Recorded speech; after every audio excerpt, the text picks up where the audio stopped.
revenues were affected pretty significantly. And one of the things we did was we had this facial recognition scanner. And the facial recognition scanner was a security device for IT. You walk up to it, you stand in front of it, recognize your face, it opens the door to the server room. Yeah. Well, one of the things that facial recognition scanner did to make sure that you are a real person is it took your temperature. Okay? So that facial recognition scanner took your temperature. All of a sudden, as people started to need to come back to work, and especially manufacturing plants, remember everybody used to take your temperature to come in? We had an automatic device that you could stand in front of that could automatically take your temperature. And we sold a crap ton of these things. And I'm positive, and they weren't, we never sold these things as facial recognition scanners. We hardly sold any because nobody wanted that level of sophistication for security. But all of a sudden we were selling, and they're $3,000 a piece. Welcome to the Oxygen Podcast. Over the next 20 minutes, dive into the world of business with tips, tricks, and success stories straight from the trenches. Our guests bring real-world advice and tools that serve as their oxygen on their journey. Get ready for a breath of fresh air on this episode of the Oxygen Podcast. Hi, Oxygen. All right. Welcome back to this episode of the podcast. And I got to tell you, this might be one of the best podcasts of the season. We've had a great pre-show, and I'm super excited to introduce to you Art Flater of Central Office Systems. And this conversation is going to go all over the place today. So welcome to the ride. Art, welcome to the Oxygen Podcast. Thank you. Thanks. All right, so we are going to start this conversation about the need for your business to be agile and some of the lessons that you have learned as an entrepreneur. I think you are probably another example of why I should pre-record our conversation ahead of time, because we've already had a great conversation. But before we get into this, tell us a little bit about you, your business, and all the things that we should know about you. Well, as far as me, from Wisconsin, my family's from a place called Washington Island, which is an island in Lake Michigan with about 600 people. My grandma was born there, and it's a beautiful resort area in a resort place called Door County. So I spend many summers fishing off Washington Island. Married, three kids, all off the payroll.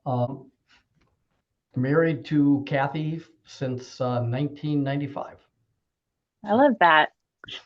Isn't the ultimate goal for us to all have all of our kids off the payroll? I think that's achievement enough for them to all be off the payroll. I love that so much.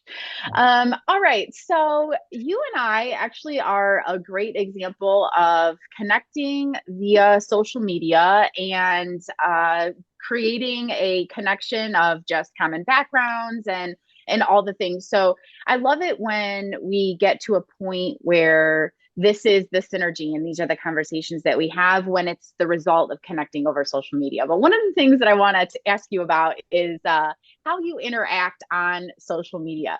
You have some of the most blunt conversations and dry sense of humor on LinkedIn. So I'm going to give you a chance to tell everybody how to connect with you on LinkedIn and when we're all done here today.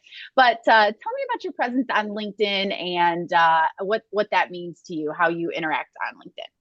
Well, I'm going to go back a ways on LinkedIn, because I think I joined LinkedIn in like 2007 or 2008. Yeah.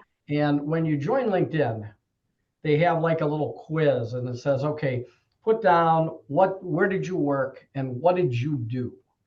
And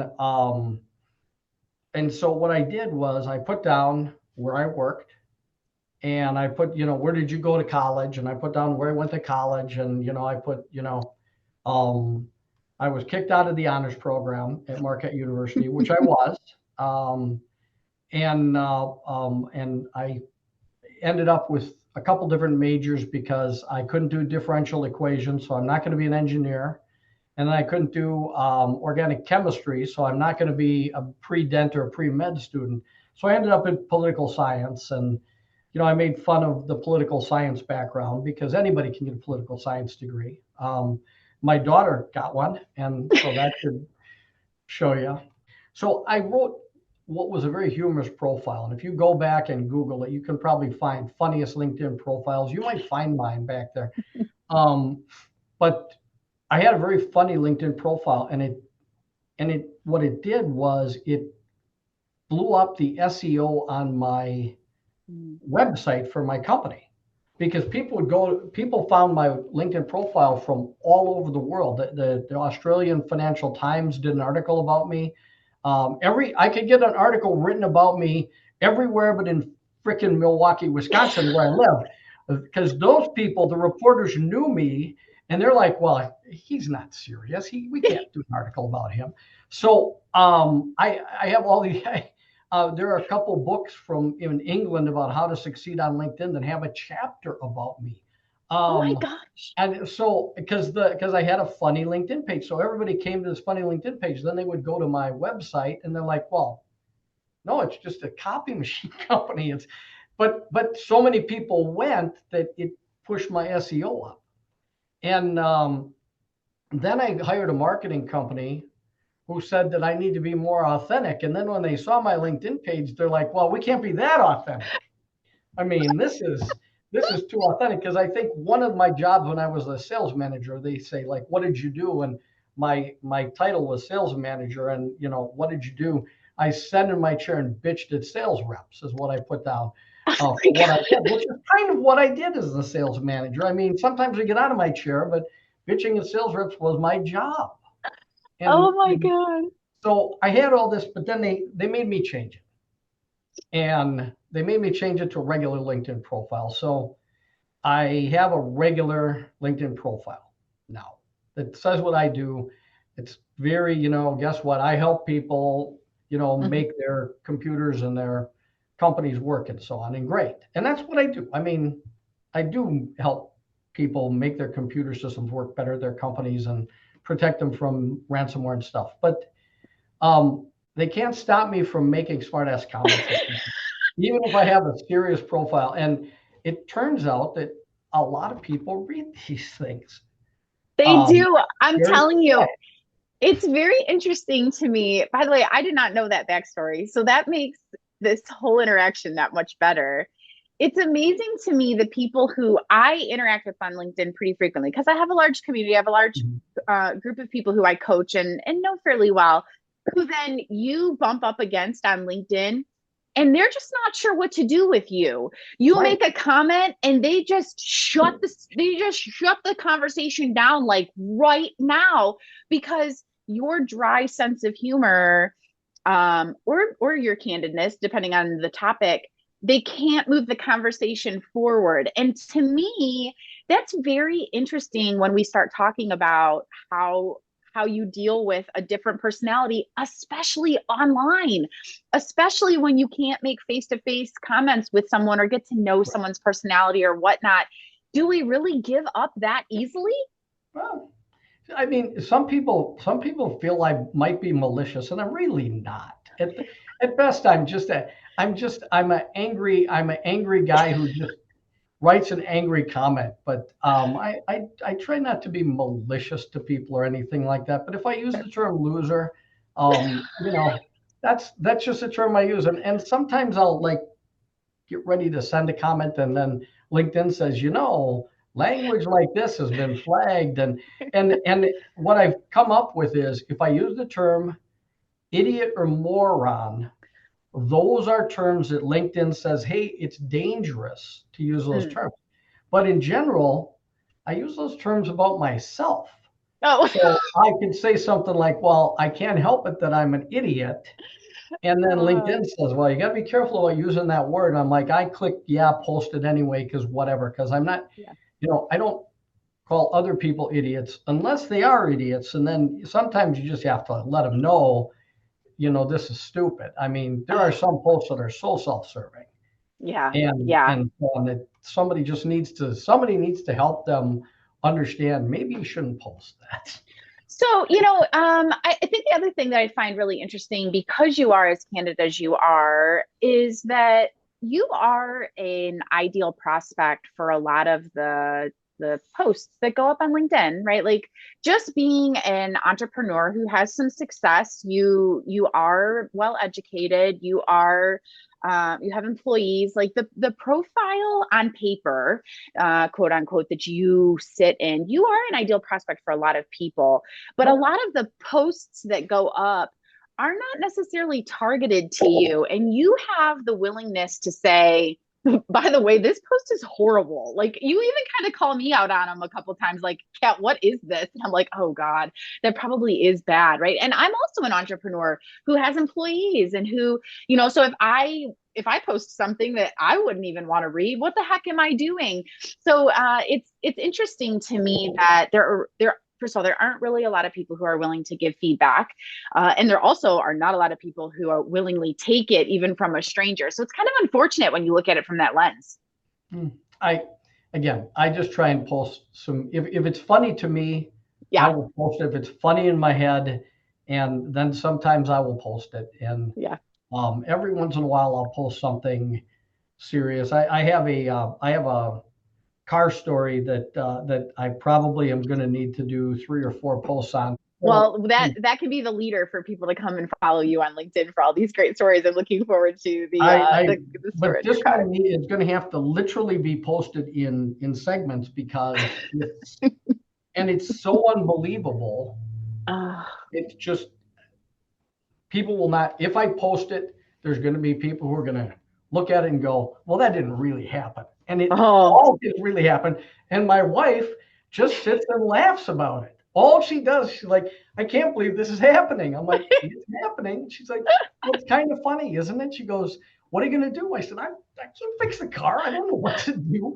It's not happening. It's not funny when it's happening to you. It's only funny when it's happening to someone else.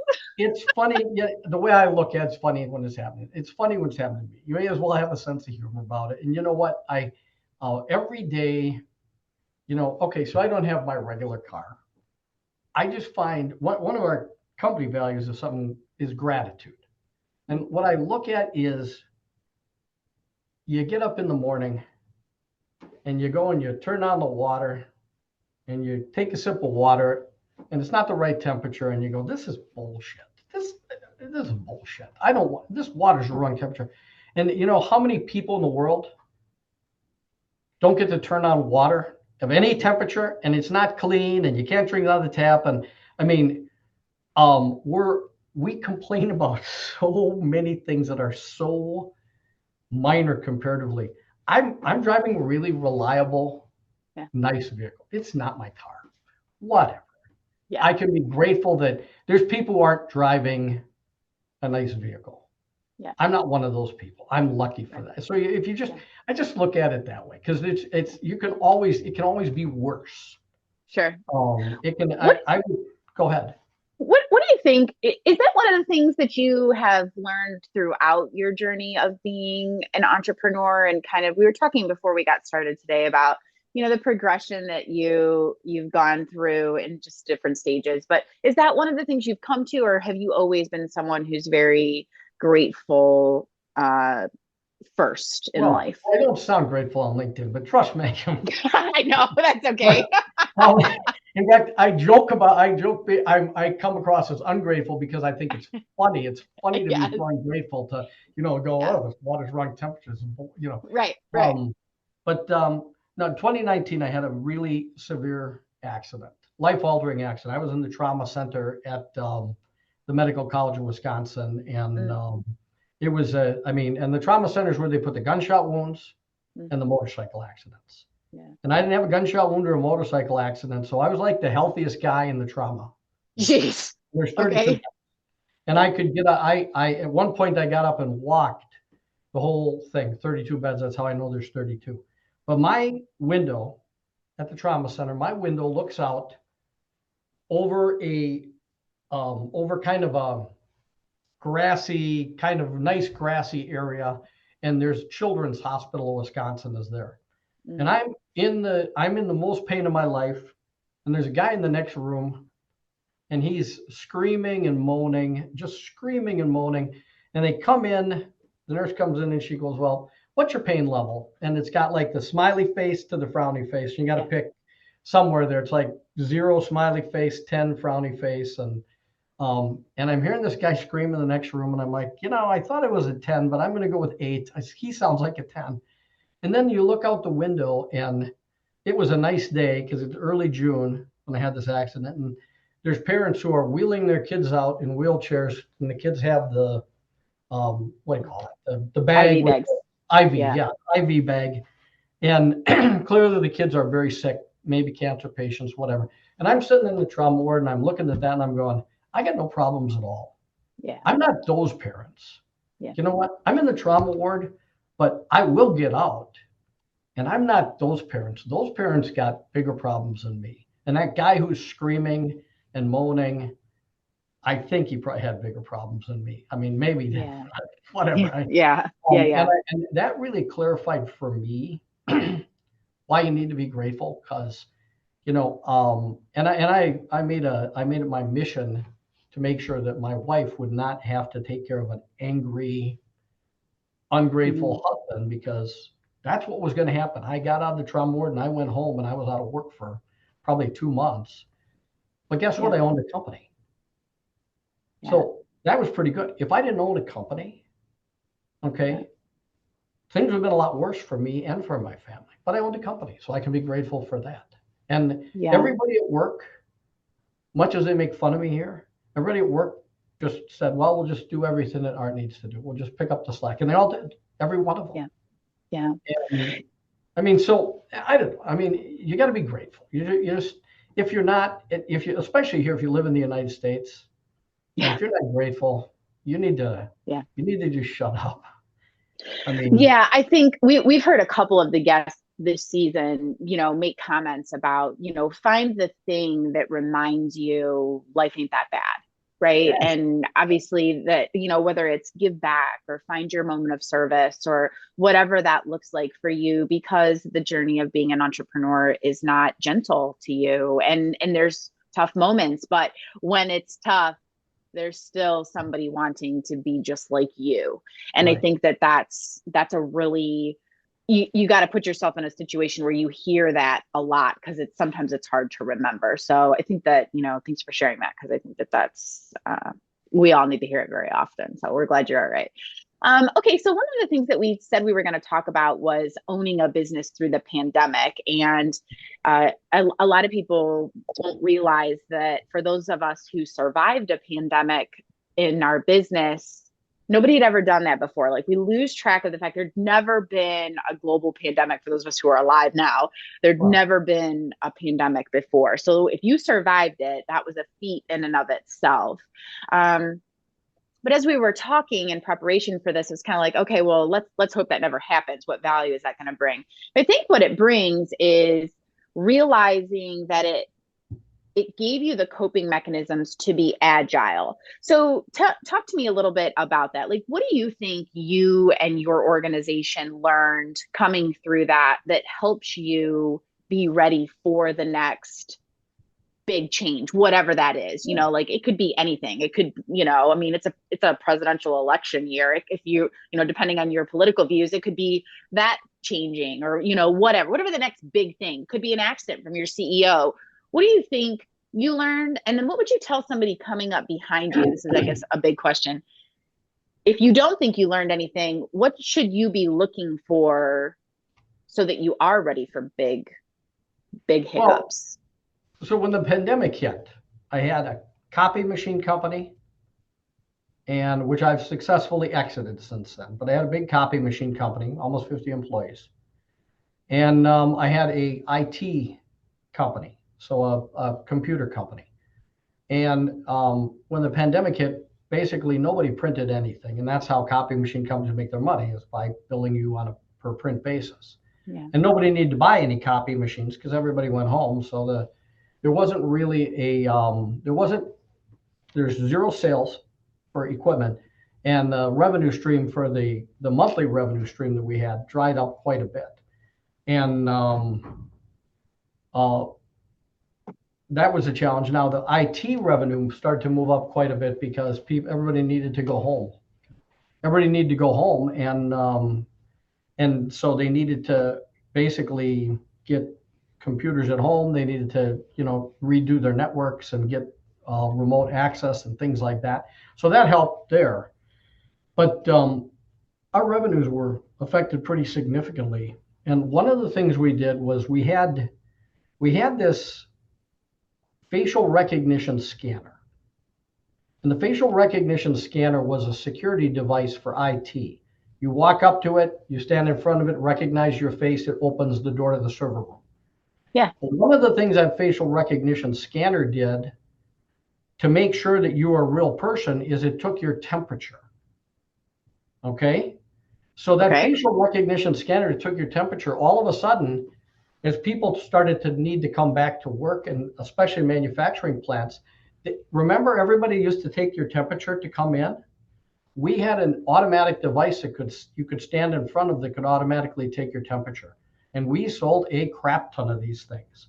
And I'm positive, and they weren't, we never sold these things as facial recognition scanners. We hardly sold any because nobody wanted that level of sophistication for security. But all of a sudden we were selling, and they're $3,000 a piece. My sales reps came back, and my sales reps were able to sell these things and make all sorts of commissions on these things and make a living because everybody needed an automatic way to take your temperature, and we had a way to do it. And it worked for schools, worked for manufacturing. We got an account nationwide. We got an account called Bridgestone, which everybody would recognize. Oh my gosh! I just wanted to find out where they made their golf balls because I like to golf. But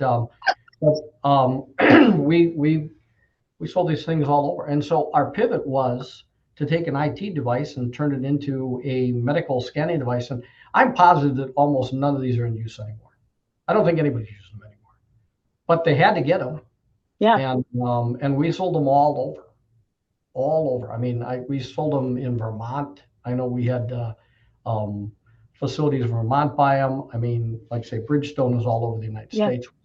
It was a weird, but you know what? You got to figure out something. Yeah, that out of the box. So I think the first point here, before you go any further, that first point is what we drive home all the time. What are you doing that's different from everybody else? What's the hole you're going to plug? What's the outside of the box? Almost knowing before you need to know. That's that.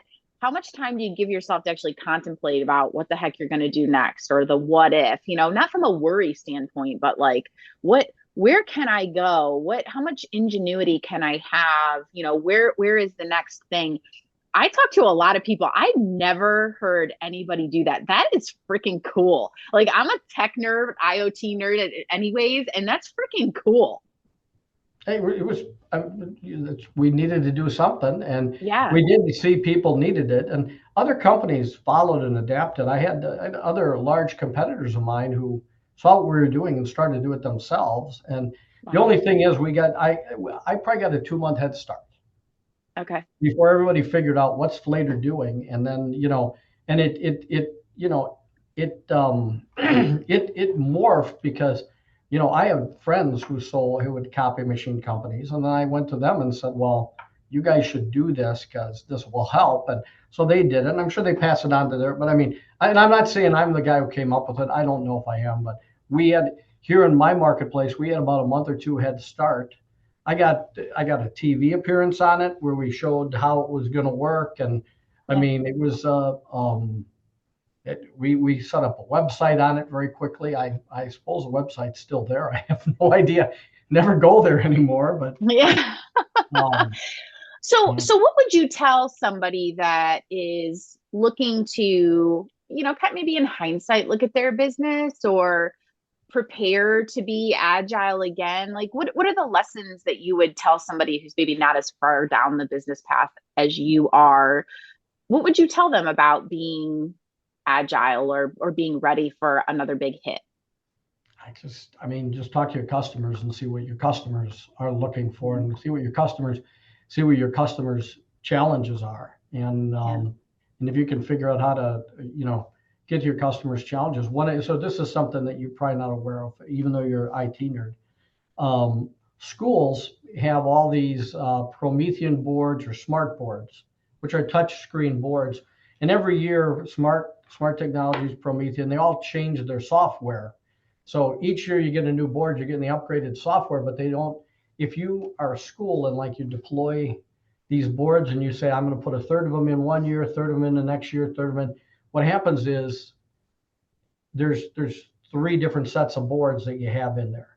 And today, for the first time, I saw a board, a smart board, if you will. It's not smart board by Smart Technologies, but an interactive screen with no programming on it at all. So you can buy the interactive screen and then you can just drop the software into it. And that way you could buy, basically you could keep those interactive screens in your school all the same, even if you deployed them once every 3 or 4 or 5 years. If you're deploying them, and I'd never seen anything like that before. And I'm looking at this and I'm going, why didn't I think of that? Because that guy's going to get rich. Yeah. Because now you don't have to, now you're not tied to last year's version of the board and then this year's version, then next year's version. You've got a generic board and you can just program it the way you want each time. So I just saw that today and I'm like, damn it, I wish I thought that. You know? That's that hindsight thing, right? It's interesting to hear you talk about technology like this, because I think there's a lot of people who think, well, I'm not in tech. Tech moves fast, right? My business doesn't move like tech. But if you remain solution focused, any business can be ahead of the curve. And that's really kind of how any business gets started, right? Like you solved a problem originally. Now, what's the next problem going to be that you solved? In this case, it was schools that couldn't stay on top of the same software, or, and I think that this is why entrepreneurs get bogged down. We were talking about when you guys brought in a business coach a few years ago, it's who encourages you to think bigger or think ahead. And that's really the power of detaching from your business far enough so that you can plan. Yes. Yeah. I mean, and if you say your business can't innovate or anything like that, I mean, just, I like to golf. A lot of entrepreneurs like to golf. Not all of them do, but a lot of them do. And think about this. There's a new driver and there's a new golf club and there's a different golf ball every year. They're coming up with something new. It's the same. It's the same stuff, I think. I mean, it's different stuff because they come up with a new one every year, and here's why this one is better now this year, and you should get the new one. Spend another $600 on this driver, and buy these golf balls for. And my club head speed is so slow. I hit women's golf balls, but that's and if there were baby golf balls, I would hit those because that's about my speed. But whatever. I mean. Everybody has something they can innovate, and I mean, and when you find it, if you get ahead of it, it's crazy how many people buy your stuff, like those stupid things we couldn't sell. I couldn't sell a facial recognition scanner to save my life, probably, and all of a sudden we were selling just a lot of them, a lot. I love that so much. That's crazy to me. Yeah. All right. So if you need any facial recognition scanners, by the way, I probably still have some in my warehouse. So anybody who'd like a facial recognition scanner that, can open doors and stuff like that, give me a call. I love this. I know a guy. I know a guy. You know a guy. I got a guy. Yeah. I love this so much. Okay, so with that being said, tell everybody how they can connect with you. We've already teed you up for LinkedIn, so they can find you on LinkedIn. Yeah, Art Flater. I'm sure if you look up Art Flater on LinkedIn, I'm sure if you just type my name into Google, I'm sure my LinkedIn profile comes up very quick. I feel like the previous profile situation might need to be either you're going to need to post it or I'm going to have to look it up. I don't even have it anymore. I'd have to go back to the book, or I'd have to go back to like funniest LinkedIn profiles, which came out and, is way, way old now. But all right, Art, we might have to do some digging for my crew here. And my marketing team is not going to let me do that anymore. Even though, again, by pure happenstance, by doing that, I blew up my SEO. People were wondering, people in my industry were like, how is Central Office Systems, this little copy machine company, because we were little at the time, how am I getting to the top of Google on everything? And it was because of my stupid LinkedIn profile. Hey, master class, what to do and what not to do. But I mean, otherwise, if you want to reach me, it's a Central Office Systems is my company, and I mean, you can look me up, and I'm my website. It's got a picture of me standing there next to one of our trucks with my business partner, looking very business-like and very IT-like, and I did my best to look like the professional business owner that I really am, because people who read me on LinkedIn are like, I wonder if he really does own a business. I wonder if he, does he really? And I have a really successful business. I do. People who look at that stuff are like, I think he's making it all up. No, he's not, but whatever. Art, I would have you on this podcast at any time you wanted to get on here and talk to me. I just think that you are the example that we want to have out in front of business owners that want great things for themselves. Because in as much transparency as I can put out here, there are a lot of people out there who are showing all the glitz and all the glam and all of the perfection. And we know that is not everyday life. Like, we need a crap ton of humor, because that's what makes it possible to survive, right? Like, we've all done this funny stuff that a lot of people as business owners, people don't know about us, but that's actually how we got the gumption to actually do the crazy stuff we do as entrepreneurs. Did you say gumption? Yes. Gumption. How old are you?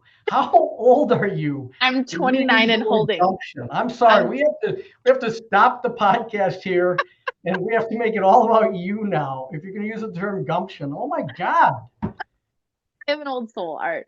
I give you a ton of credit, because there's not, you don't have to be out shaking your tail feather on TikTok to be a successful entrepreneur. And I think you actually are. You've got a lot of really cool stuff to share. And I should have had you on this darn podcast a long time ago. I should do that TikTok thing, huh? I don't know.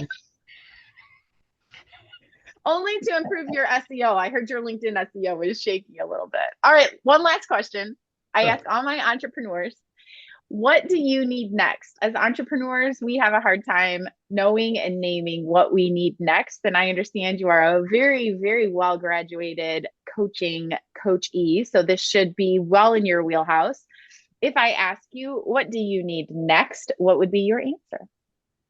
Oh, I have a whole, I mean, I could pull out my list. What I need this year is I need 300 raw leads, which will turn into approximately 200 what I'd call qualified leads. And of those 200 qualified leads, I probably need to sit. What I literally need next is I need to sit down to grow the business where I want to grow our business to, and meet the obligations of all the different employees here at Central Office Systems. Basically, what I need next is I need to sit down at one meeting a day where I talk about, with a business owner or business executive, where I talk about either cameras or phones or IT support. If I have one meeting a day, I know that what'll happen is I'll get, of those meetings, I know about 6 of them will be for phones, about 6 of them will be for IT support, and probably about 10 of them will be for cameras or for door access systems like key fobs and stuff. If I get those numbers, I know that I'll probably get two new managed services accounts, so 2 new IT accounts. I'll probably get, from a phone standpoint, I'll probably get 3 new phone accounts out of the 6. And we'll probably get approximately 5 projects where we add cameras or we add door access systems to a company's building. And that's, so when you say, what do I need next? I know exactly what I need. And it's February and I'm already 6 behind where I need to be. All right. So for those of you who build recipes and accountability with me, Art just told you exactly how to do it. That is exactly how you do it. And that's exactly how you ask for it. So kudos to you. One a day, my friend. I love that so much. That's what I need. And I'll take, it doesn't even matter which one. I'll take one of it, any one of those, but no beggars, no choosers. That's my challenge. And you know, and you'd think, boy, you know, you could, it's hard to get that number. And I have somebody who helped me with my marketing. I have a Robin who helped me with my marketing here. And between her and I, we're frustrated that we're not quite getting to the numbers we'd like to get to. And that's how it is. I mean, we know what we're doing, and we got to just continue the process and continue the grind, and we'll get there. Yeah. Or otherwise, if you have a really large managed IT opportunity, just drop it in my lap. That would work too. You can find him in LinkedIn. You could just send that opportunity right on his LinkedIn. Right, sure. But I mean, that would work too. I just don't think that that's the way it typically works. Yeah, for sure. Art, thank you so much for your time. I appreciate coming. We tell everybody to take just a little bit of time to breathe life in, and we'll see everybody next time.